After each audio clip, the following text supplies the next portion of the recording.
வீக்கெண்டுக்கு அக்கா வீட்டுக்கு போயிட்டு வந்துட்டுருக்கோம். ஹஸ்பண்ட் சாப்பிடவே இல்லைன்னு சொன்னார் ஆஃப்டர்நூன். சரி வீட்டுக்கு போய் ஏதாவது ஸ்நாக்ஸ் பண்ணலாம் அப்படின்னு பிளான் பண்ணியிருந்தோம். அவர் வந்து ராகி ரொட்டி கேட்டார்.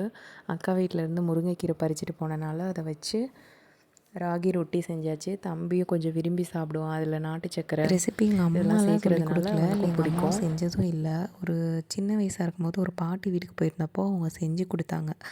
அது இன்னமுமே எனக்கு ஞாபகம் இருக்குது.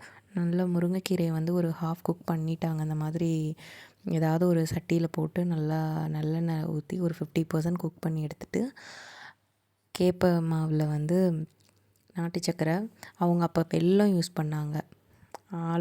ஆலையில் வரும்ல வெல்லம், அந்த வெல்லம் யூஸ் பண்ணாங்க.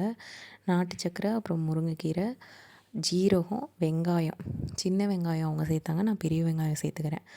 இது எல்லாத்தையும் தண்ணி ஊற்றி மிக்ஸ் பண்ணிவிட்டு அப்படியே நம்ம தோசை பேனில் வந்து ஸ்ப்ரெட் பண்ணி திருப்பி எடுக்கிறது தான். இது வந்து கன்சிஸ்டன்சி இப்படி தான் இருக்கணும்லாம் இல்லை, கொஞ்சம் தண்ணியாகவும் எடுத்துக்கலாம். தண்ணியாகவும் எடுத்து கொஞ்சம் தோசை மாதிரி பரப்பி விட்டுக்கலாம். நான் கொஞ்சம் சப்பாத்தி மாவு மாதிரியும் இல்லாமல் தோசை மாவு மாதிரியும் இல்லாமல் கொஞ்சம் மீடியமான கன்சிஸ்டன்சியில் எடுத்துகிட்டு அப்படியே கையிலே ஸ்ப்ரெட் பண்ணி விட்டுருவேன். இந்த மாதிரி ராகி ரொட்டி வந்து நீங்கள் இந்த மாதிரி ஸ்டைலில் பண்ணுவீங்களா, இல்லை வேறு மாதிரி பண்ணலாமான்ட்டு கமெண்ட் செக்ஷனில் கமெண்ட் பண்ணுங்கள். இது மாதிரி